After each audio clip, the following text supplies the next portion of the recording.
I want to thank everybody for joining to attend our California Rural Health Transformation webinar. We'll be talking about rural health transformation as well as overlapping programs happening both in California and nationally, including ACO models and other initiatives. Go to the next slide. Just some housekeeping rules. If you have any questions, please use the Q&A feature. Part of this presentation will include a panelist conversation where some of your questions may be answered, but we will also have a few minutes at the end where I will read off some of the Q&A questions to our panel as well. At the end of the presentation, everyone will receive a PDF copy of the PowerPoint and the written Q&A. And then if you have any questions, additional contact information will be provided at the end, but you can also submit some questions to the info@cophealthsolutions.com email right there. All right, we can go to the next slide. So as I stated, for our agenda today, we're going to go over a quick introduction of all of our panelists who we are grateful to have joined us today to talk about their areas of expertise. Then we'll be talking about the Rural Health Transformation Initiative, both nationally and what's happening in California. Then we'll go to RHT Access and Lead for a brief overview by our policy partners. And then we'll go into a panel discussion. We'll touch on some questions that were submitted previously, as well as questions that we find will be of interest to you guys. And then we'll have time at the end for a Q&A. All right, so my name is Allison Blakemore. I will be hosting today and moderating this webinar. I'm a director here at Cope Health Solutions and grateful to have you all on. I'm also joined by three panelists. Our first being Jonathan Halverson from Sachs Policy Group, and I'll let him introduce a bit of his background. Thanks. Yeah, so I'm Jonathan Halverson. My background is mostly on the payer side of the world, I would say. On the technology side, I was the CIO and Director of Operations and Systems for the Medicaid program in New York.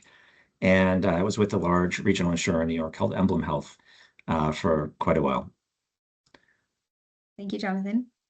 Next, we're joined by Eric Schell from Stroudwater Associates, and he is the chairman with them. Eric. So thanks, Allison. Good morning, everyone. Eric Schell, chairman of Stroudwater. I've spent the last 29 years traveling around rural America, helping mostly rural hospitals, many critical access hospitals. My background is MBA, CPA, and so a lot of financial, operational, and strategy perspectives. So good morning from a hotel room in Billings, Montana. Thank you, Eric. And then we are joined by our very own Bridgette Wiefling, who is our Chief Medical and Transformation Officer at Cope Health Solutions. So Bridgette, I'll let you give background yourself. Thanks, Allison. Great to be here today. 25 years of cross-continuum healthcare service executive leadership experience, primarily internal medicine, pediatric by training, but primarily my work has been in creating systems, clinically integrated networks. Built one of the largest in New York. It was an integrated urban rural clinically integrated network, and also a large performing provider system under district. So that's kind of my area of expertise. I've also been in the plan space and executive leader for the physician enterprise and large health system and FQHC work. So great to be here. Perfect. Thanks, Bridgette. And a large thank you to all of our panelists for joining today. We can move forward into our next slide. So to kick us off, I'll be going a bit over rural health transformation. So we can go to the next slide. So the Rural Health Transformation Initiative is a national initiative that was authorized by the One Big Beautiful Bill Act. Its focus is to empower and strengthen rural communities and improve access, quality, technology, outcomes, and overall care for those patients. It is a $50 billion initiative, There's about 10 billion that is going to be allocated each year for the next 5 years. So it'll end in 2030. All states were allowed to apply for the initiative. The application period happened last year. All 50 states did apply, and all 50 states were awarded. Each state's award and objective of the initiative is slightly different, though it did need to hit on the 5 pillars that fall within the Rural Health Transformation Initiative, which sits as making rural America healthy again, sustainable access, workforce development, innovative care, and tech innovation. Each state, oh, sorry, can we go back? Oh, perfect. Each state chose to do that a little differently. Awards were based on size, scope of the application, and then population, of course. So California was awarded $233 million for the first year, which was the 3rd highest amount across all 50 states. Each year, the states can apply for additional dollars, but that is for the first award period will be that $233 million.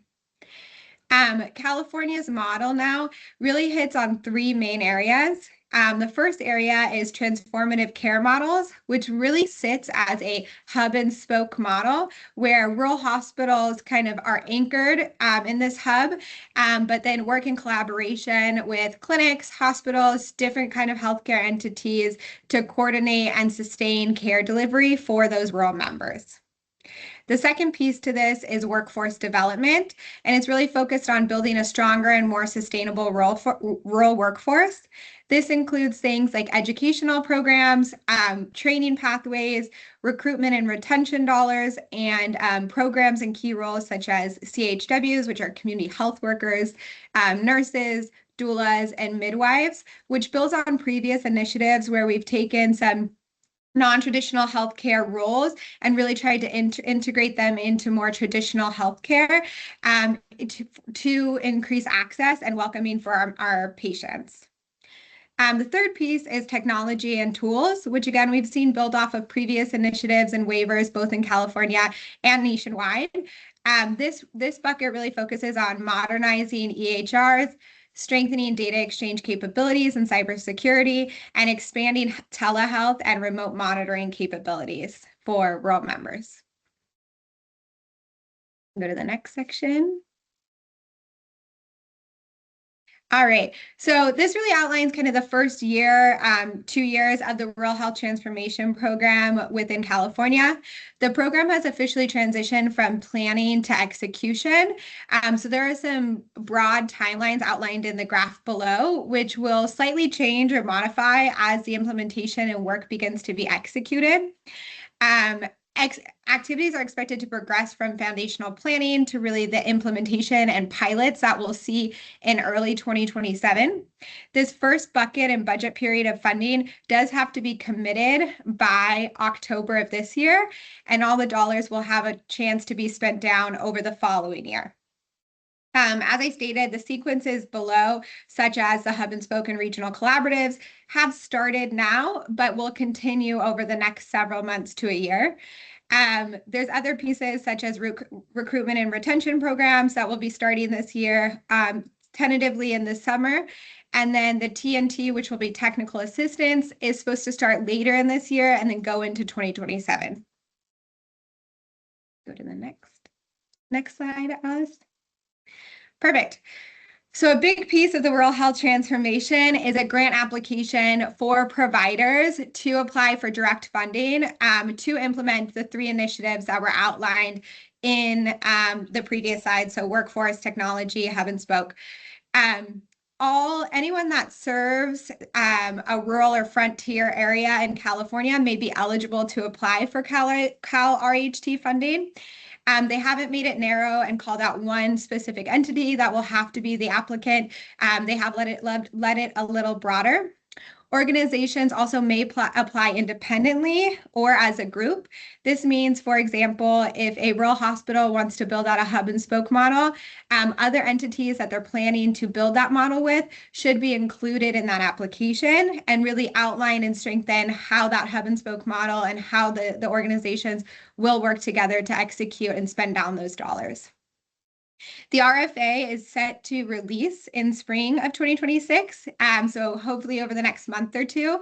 When that RFA is released, there will be specific templates, including a budget tool and application outline that will help all applicants be able to apply in an efficient manner. Applicants are allowed to apply for multiple applications. So again, you can apply independently, you can apply with another group.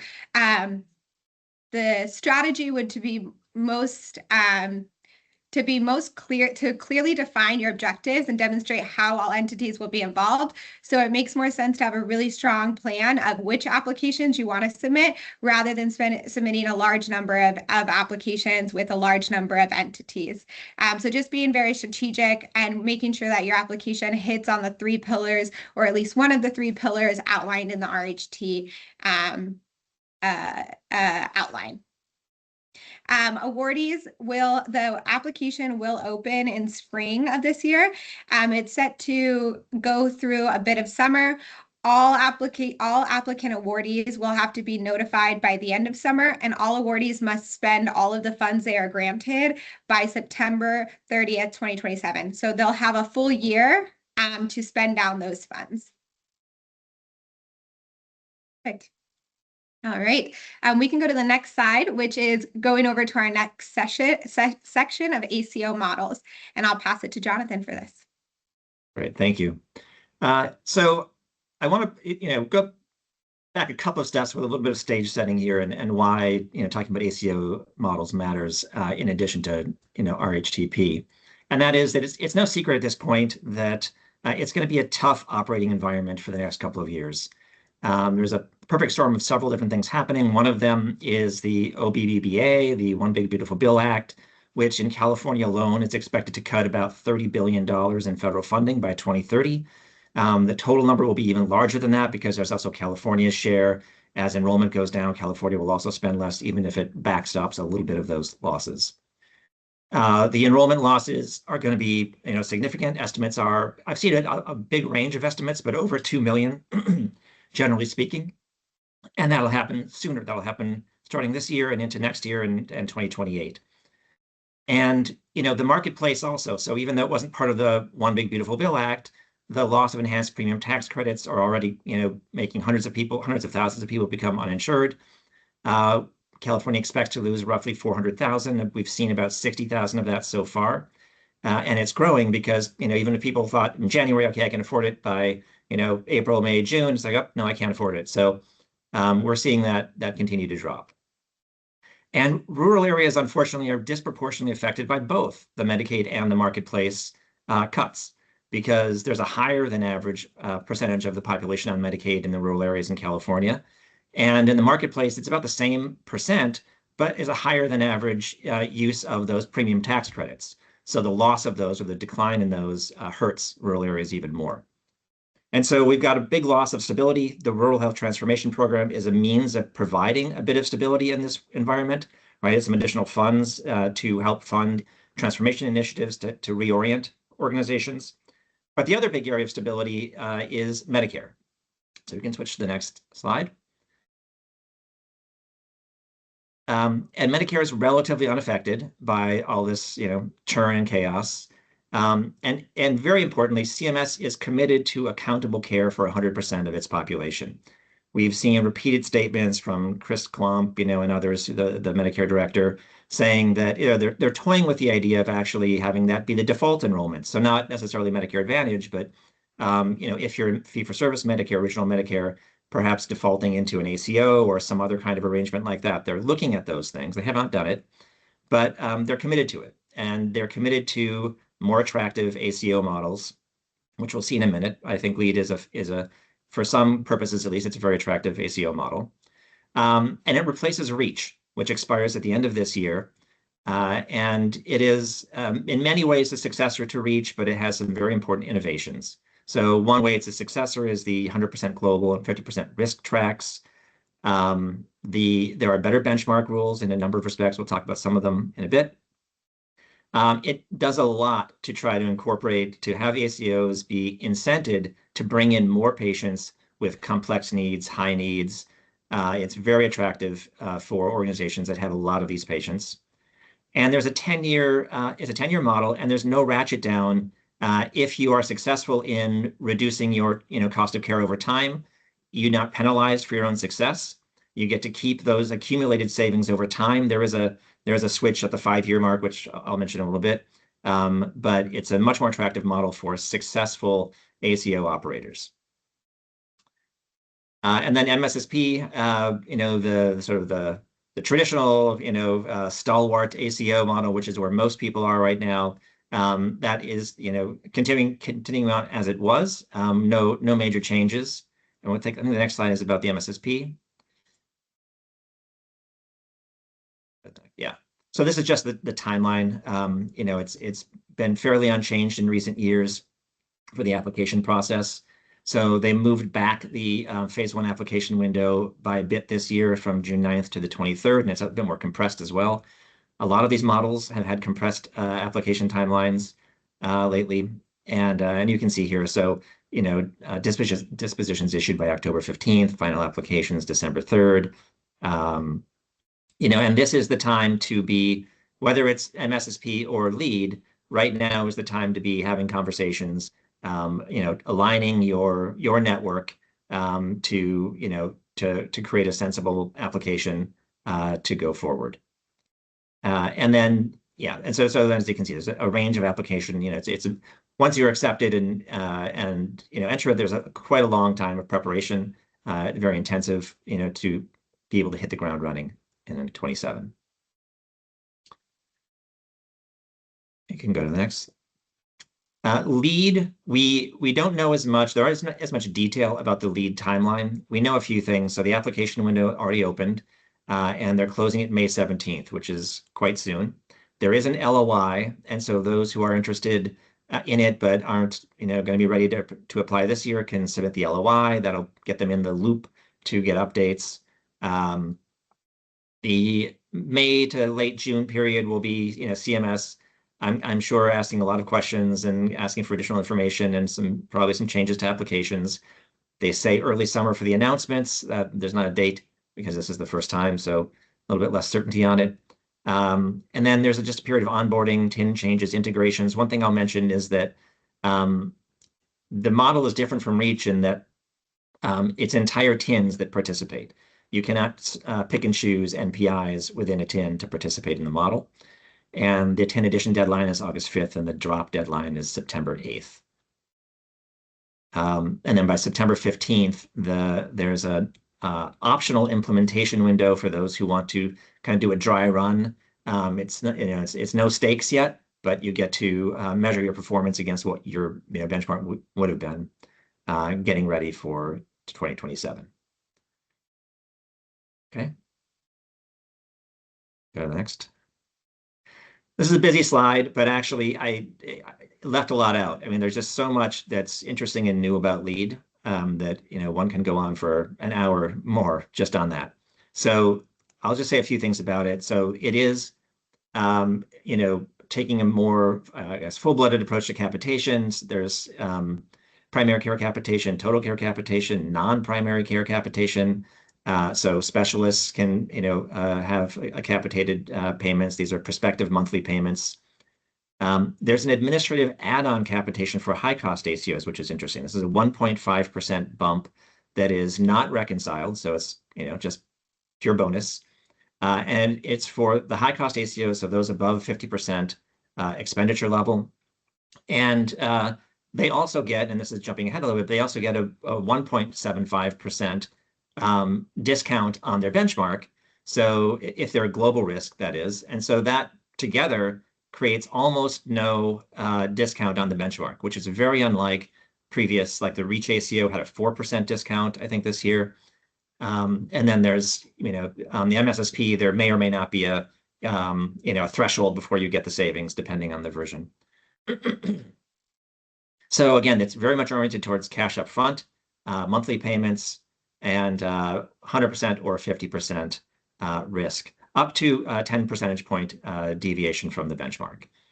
So again, this is for those who have some experience under their belt or who have a very sure guide to help them in the process, because it is high stakes in lead.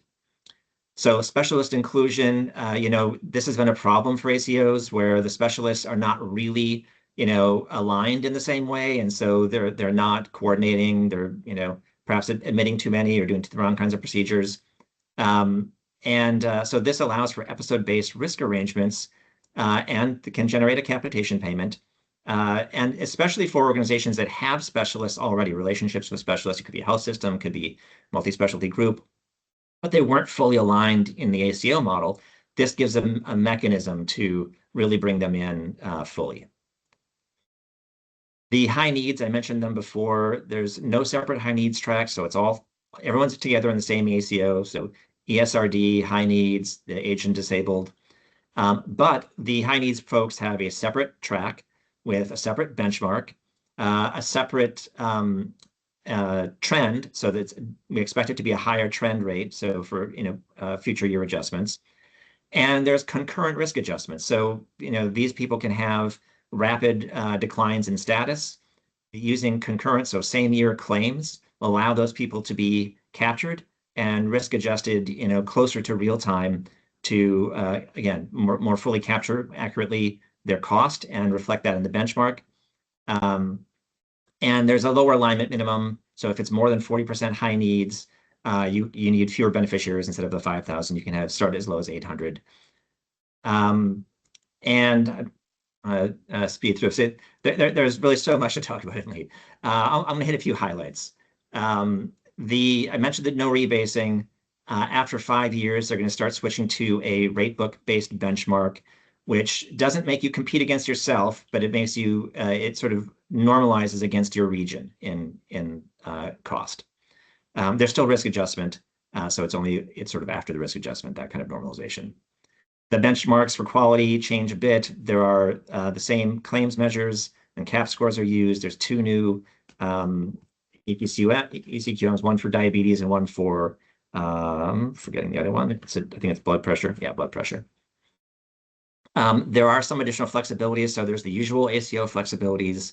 There are some additional ones around additional cost sharing. So getting rid of patient cost sharing for parts B and D.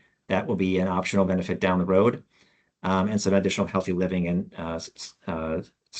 social determinants of health benefits. Yeah, I think we can go to the next. So lead, just to actually, let me just go back. Yeah. So, there's this continuum, right? On the MSSP framework, they are pushing folks into two-sided risk, but there's a continuing up to the enhanced model of 75% risk.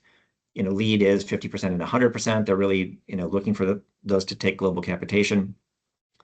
And I want to just point out again that it really can provide a stability in payments that allows for transformation work and of course requires it, right? And so, I know that CHS is very actively involved in both of these models and, has been thinking through this for quite some time. And CMS is trying to create a conducive environment to accountable care. There's a traditional ACOs, there's the new lead ACO, and then there's a new model called Access, which has got a lot of attention, partly I think because people found it confusing. So now we can go to the next slide. And so Access it's an accountable care model, but it's not a total cost of care model. So it's not like a shared savings model. The idea is that, you want to have a base payment that, is enough to sort of, get the machine going, but it's not very high. And this is where the confusion came in. So it's for, care management, but it does not replace CCM or APCM. It is a very technology-focused form of care management. I think it's really designed for AI. I mean, they don't quite frame it that way, but clearly I think it's for AI-based engagement mechanisms so that you don't have one-on-one interactions. One-on-one interactions are deadly for access. So this is really a very tech forward. Whether it succeeds or fails, we'll see, right? This is it's a CMMI test, but that's the idea. And so this will be, Fitbits and all other kinds of devices, scales and whatnot, Oura rings, whatever it is, combined with engagement, optimized apps to try to get people to change behavior. Really, that's what this. I mean, there's a lot of other things that access can be used for. I think that's kind of the core of it, and that was the initial thought. And the payment rates are low, so it's between $180 and $420 a year, and that's the first year. Payments actually go down after that. It's 50% at risk for clinical outcomes. So there's a 50% initial payment, a monthly ongoing payment, and then there's reconciliation for outcomes after a year. And it is more of a direct-to-consumer model. There's definitely a very important physician referral component to this, but they can market to individuals in the community. So they can ask and tell her, hey, I want to sign up for this. And beneficiaries do have to sign up directly. There's no claims-based alignment on access.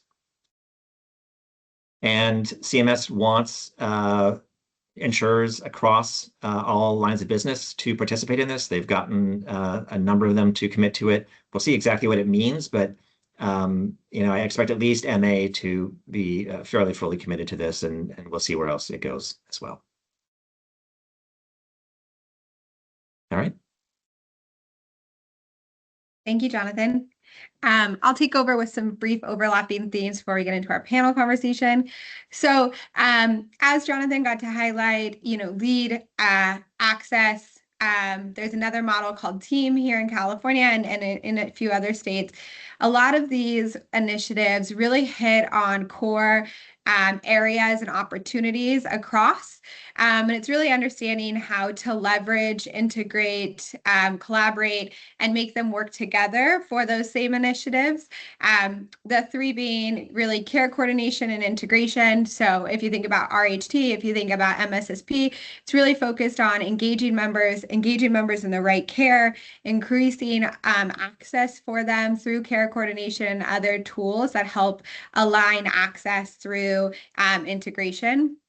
Second piece is workforce capacity. We've seen this build from previous initiatives, California's current 1115 waiver and whole person care model before that, really focused on addressing workforce shortages, which is huge in the rural communities, as well as expanding roles for non-traditional healthcare workers, such as community health workers, peer support specialists, and care managers that really help rural members and other members that maybe have been marginalized or not engaged in the healthcare system better engage in care and primary care specifically.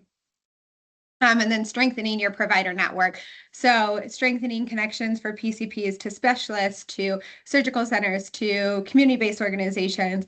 All of this is in lieu and in a way to improve access for your members. And then technology and data infrastructure. How are we utilizing data to better understand the needs of our members, to address our high-risk patients more effectively, to understand population health and population programs that need to be in place in order to better manage our members. All of these hit across the initiatives that we just spoke about. Go to the next slide. For those four initiatives that we spoke about, how do they directly align with RHT? The initiative that I was speaking about, it's called TEAM. This is a surgical-based initiative within California. There's specific states that are participating in this. It's based on surgical episodes of care, but really focused on care coordination and engagement with patients post-procedure.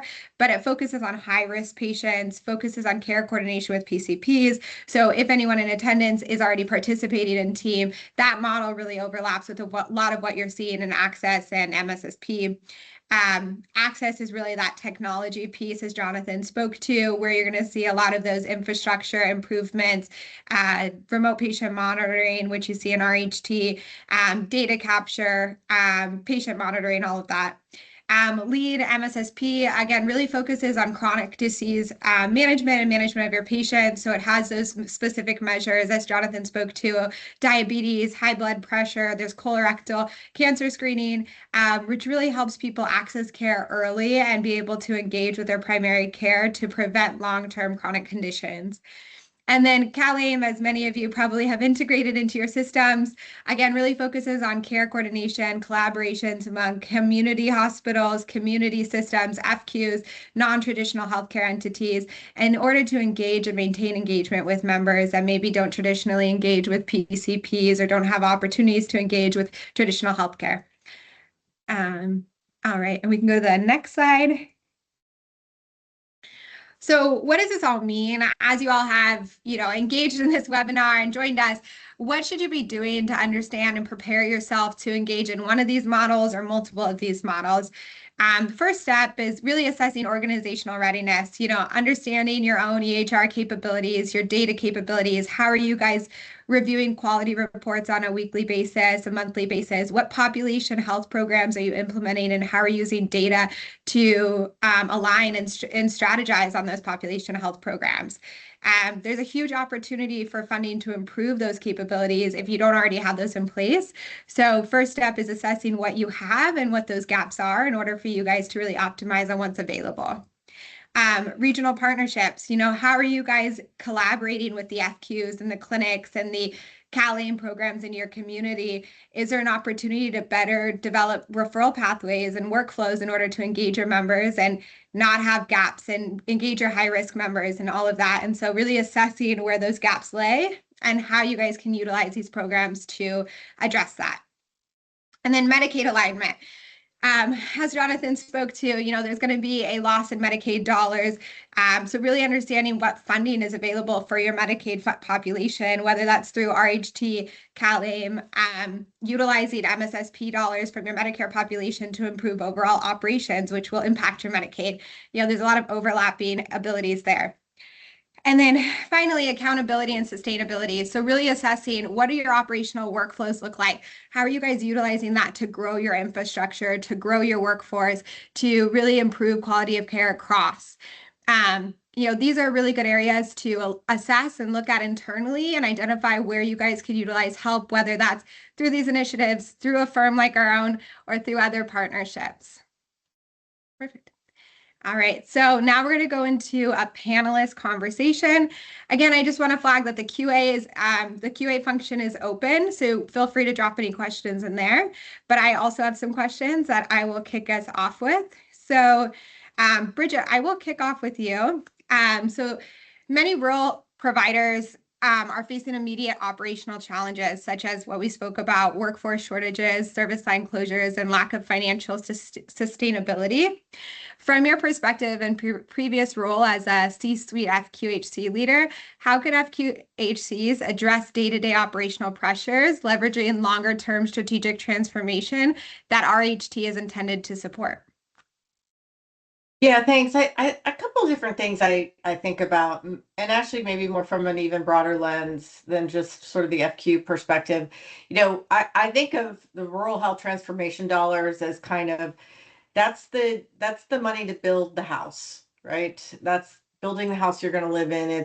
It's some key operational, potentially capital, the workforce, some of your systems that need to get overhauled, and the IT infrastructure, the electric, the wiring, right, that you're going to need for sustainability. And I think about access as kind of the furniture you're putting in some of the rooms. It really helps you move around and use your rooms. And it seems kind of silly, but it's just kind of a logical way that I feel like they're bringing these things together. And then you think about lead really being the lever that lets you move in the house and live there like forever, right? It's the sustainability piece. And so I do think that from my FQHC background perspective, there's a great opportunity for FQHCs and rural hospitals to partner together on this new wave of transformation that really is very integrated. and gives an opportunity for FQHCs to take advantage of some of the bells and whistles that they have been given. For instance, the tort coverage and things, the workforce building, that, there's been more money put into workforce building and workforce training in FQHCs over the years that when partnered well with a rural hospital, has the ability to help them staff and meet critical needs. I know in New York, there's a great program going on, an integrated program between Sun River, which is a very large FQHC, and some of the rural hospitals in northern New York, where Sun River is actually providing the OB coverage and services and program, and they're moving that workforce around to the different hospitals, and that way they're able to keep open a number of the OB units that would have otherwise closed if the rural hospitals were doing it themselves. And I think that's a really great example. The other is just gets to the sort of integrated network, right? The background of like, we're stronger together. And when you think about creating a solid clinically integrated network that really helps to leverage all of the assets of a community or of a region, FQHCs bring, a primary care base, and the hospitals bring critical care, right? The care that the ambulatory space cannot deliver. And when they work, when you work together, you can really build a very nice roadmap to take on risk, to stabilize populations, to put patients in the right place, in the right setting, and care for them, right place, right time, right, and right cost. And so I see this particular moment in time as a huge opportunity to create these integrated networks that can leverage contracting and technology, things that they couldn't get. None of these entities can really get alone. And really, you have to share the resource across, because no one's got a big enough population to purchase or implement these kind of programs as standalones within their own organization. But as a group, you really have the ability to share the costs of the infrastructure and leverage the different opportunities that each organization is bringing to the table. And we're seeing that across the country right now. So we're seeing that starting to form in Texas through the rural hospitals in Texas and their partnerships that they're trying to establish with the FQs. We see it in central sort of, I always want to call it Midwest, but like Ohio is also Midwest. But anyway, in your more Western states, some large integrated networks there. And Eric can probably talk a little bit more about maybe some of those, but like Cibolo.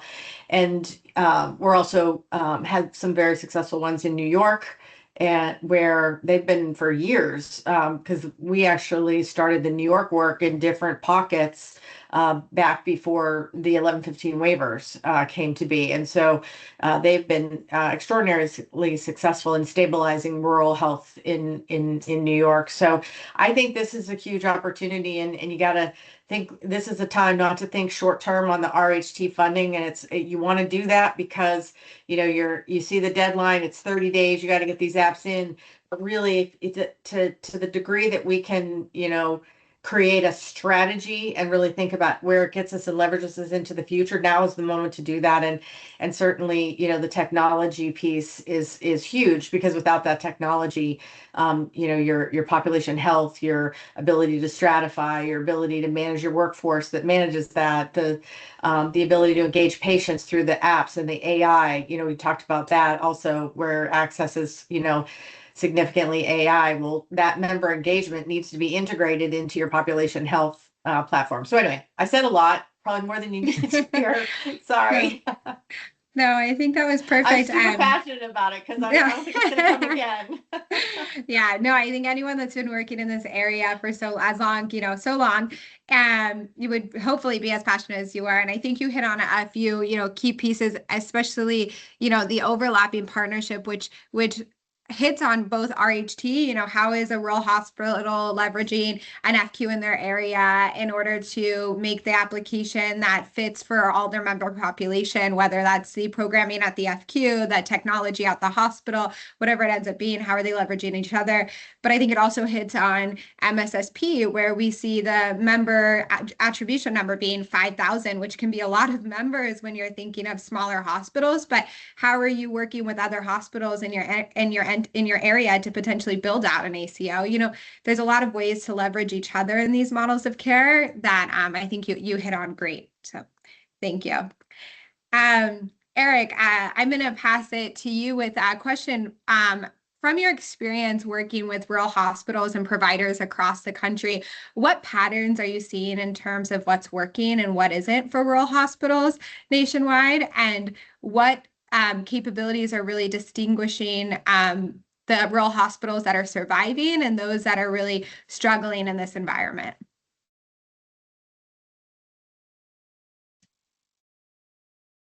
Allison? Yes. Okay. All right. I'm going to apologize. I had to go off screen. I have a terrible internet connection here from Billings, Montana.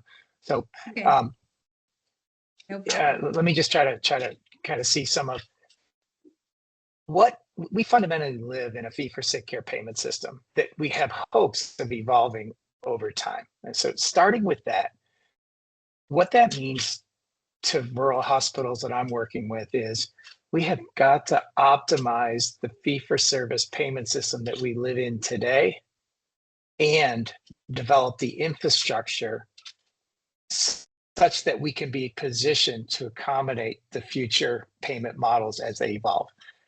What that means and where I want to place emphasis here is on increasing this, I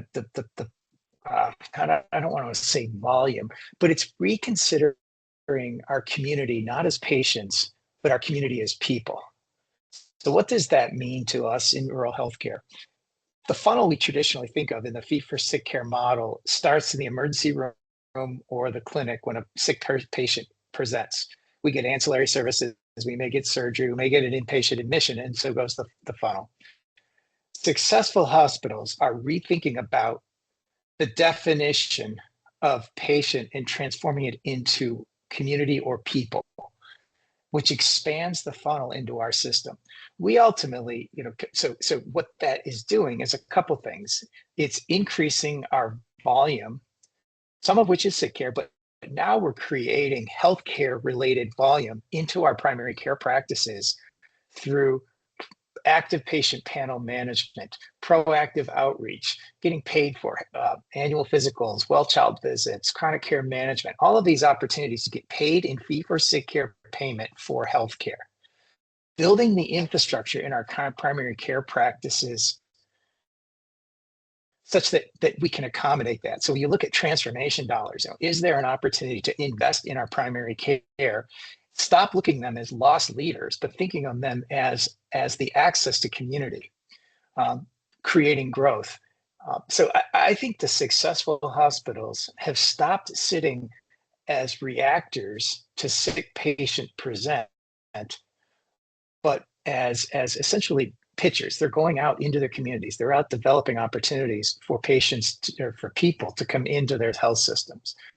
To me, that is going to be optimizing current payment system and creating a huge position on the evolving payment systems as they emerge. I just like to leave it there just for thoughts.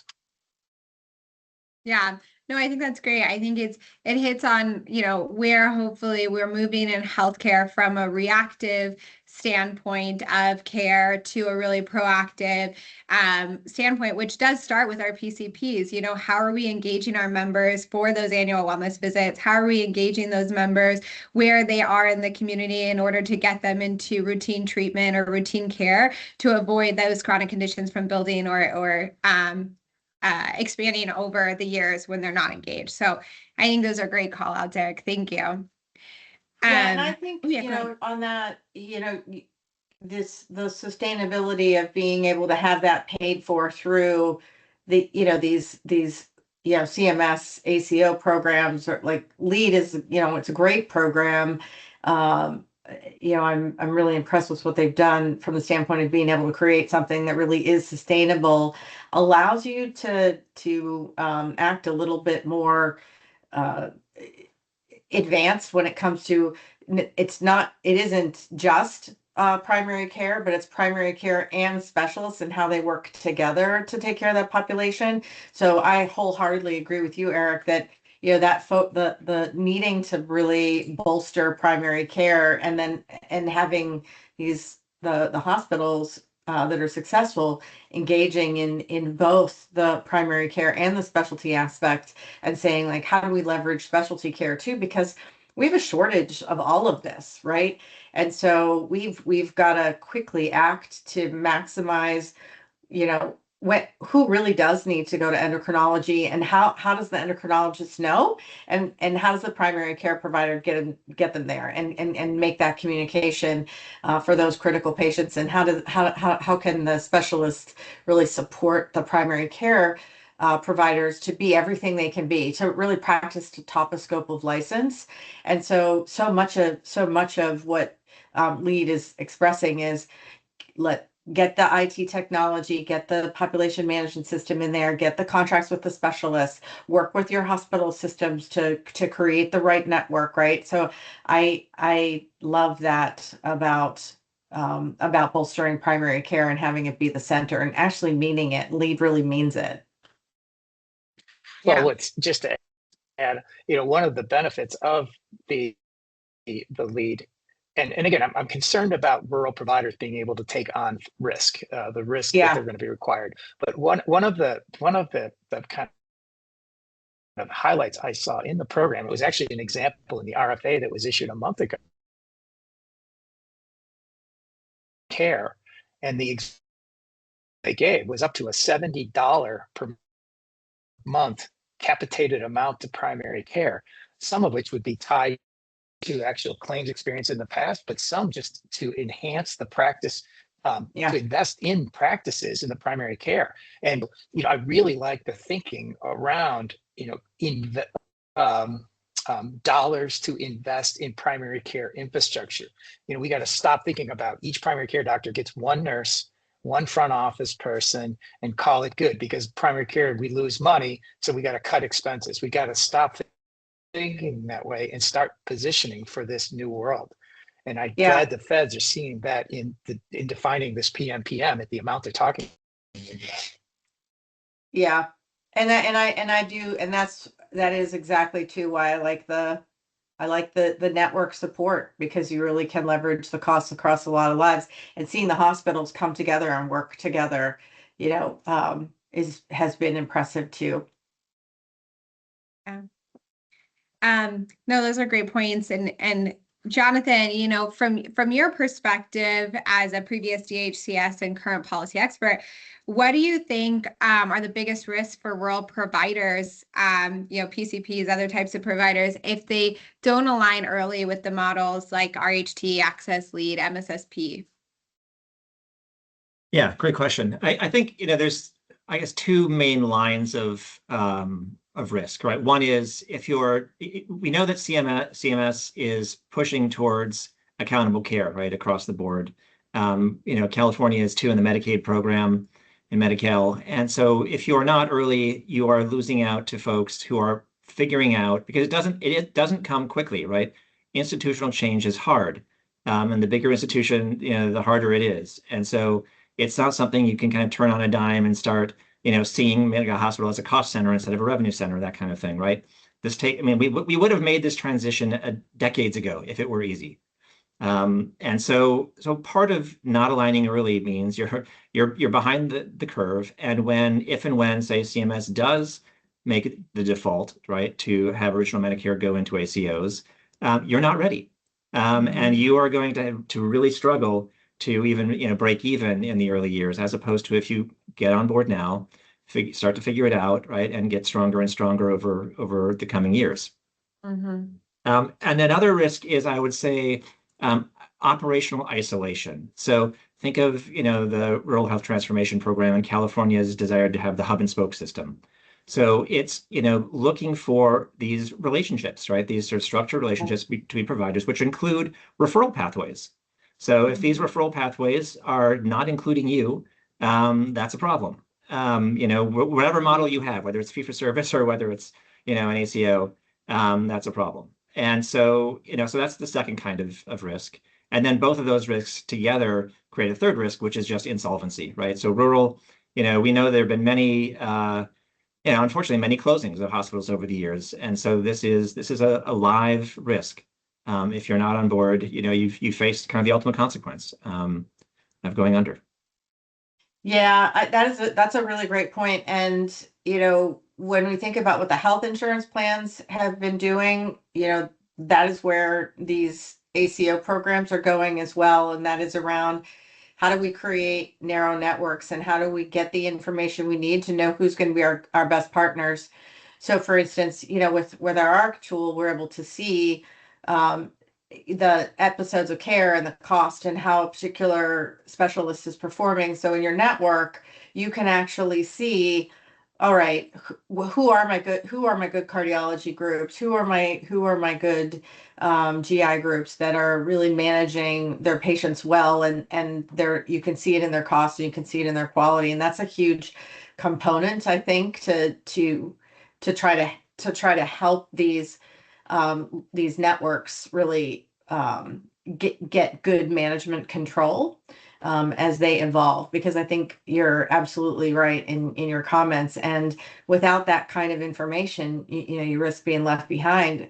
And I also, I think in the rural areas, there might only be one cardiology group, right? So then what are you doing, right? So then it's about how do you partner with that cardiology group to manage the patients better, and how do you support the cardiologists with the information that they need in order to do the best job they can for those patients, right? And so again, it comes back to, what does your network look like? How have you put it together? Who has voice in that network, and how is it structured?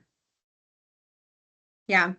Yeah, and I think you can see some of that, like too late to engage in what we rolled out with CalAIM and the current 1115 waiver in California. People wanted to wait and see and assess, maybe this is the model for us, maybe it's not. Now we're at the end and people are still trying to engage, and the dollars are relatively at the end and there's not a ton of opportunity, and that model is building into what we're seeing in RHT and others. And so how could that have been leveraged early on in order to help them engage in these?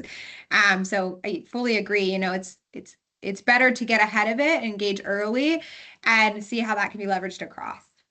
Yeah, we saw that too with LEAD.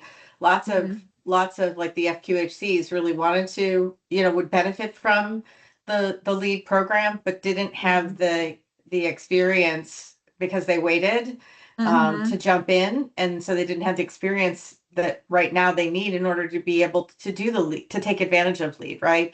And so, you're seeing that there's already like a group of the haves and the have-nots that's starting to form. So we're working through helping those organizations, right, to get into an ACO that's really working for them, not just any ACO, but an ACO that really works for them. Because I think that's important to get that foundation. If you aren't already advanced, and you're not already in ACO reach, and you're not already successful in, your quality, your quality reporting and your AWVs and the whole 9 yards, like how do you at least walk in, how do you get in the game?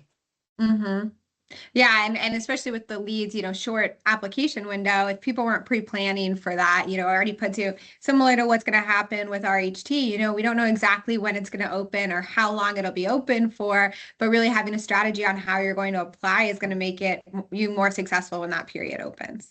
Yeah, and I'll just add to that I think the window for RHT is going to be even more compressed than some people realize, because the first reporting requirement is actually July 15th. And so states are going to, it's not a hard stop of any, funding, but they're going to want to have as many things allocated as they can by July 15th when they have to send their first draft report to CMS. Yeah. And the final all dollars have to be assigned, I think, by October of this year. And so even more of a push of reviewing those applications quickly and being able to be efficient with it so they can assign all those dollars. Very much agree with that. And I know we are almost at time, and one question might put us over an extra 5 minutes. So I'll just ask the panelists, is there any other last words of thought, strategy that you'd like to give to the attendees just as far as moving forward technology engagement? Eric, I'll leave it to you. I've said enough. I've said enough. No, it's perfect. I think that overall summary is, assess capabilities now, engage early, and optimize what we can from these models in order to be, to meet your strategic goals across your organization, and within your community. So yeah, and I think if you need help thinking about and Allison, optimize. Go ahead. I was just going to say, optimize the current model and create a position on the future model. If that is just so important to me right now, because we can't put all our effort into a new model where we start focusing all on health prevention and health care, as we're still 90% of our payment is fee for sick care, and we close ourselves. So it's it's maximize the world we're in to address some of what Jonathan mentioned of the impacts of HR1, but at the same time do everything we can to position for that new world. Yeah, I think that's very well said, Eric. And so much of the work that you and your teams have been doing around stabilizing for the now, like stabilizing in the now. And so much of what we do is how do you take the now and leverage it into the future? So I think my last message would be, if you don't know exactly what you want to do, it's okay, you're not alone, but reach out to folks like Stroudwater or Cope Health Solutions or SBD, or name your flavor, but get a group of people that is going to be your think tank to help you assess your current situation, figure out what you need today, and build a good strategy so that you're there as we're moving more quickly than ever. I mean, CMS has been moving more quickly than we've ever seen before. So I think the days of sitting on the bench are over. Yeah. Great. Yeah. I fully agree. Those are great wrap up points. Alice, if we could just go to the next slide. Sorry, the ending slide. Yep, perfect. So first, I just want to give a huge thank you to all of our panelists for joining and for the thoughtful conversations and commentary. I think it was really helpful for all attendees, and I know I learned more as well. So if any attendees have any questions, I've highlighted all of our emails here. Please feel free to reach out directly. Also the info@Cope Health Solutions if you'd like to submit any indirect questions or support needs. But thank you all for attending and participating in this webinar.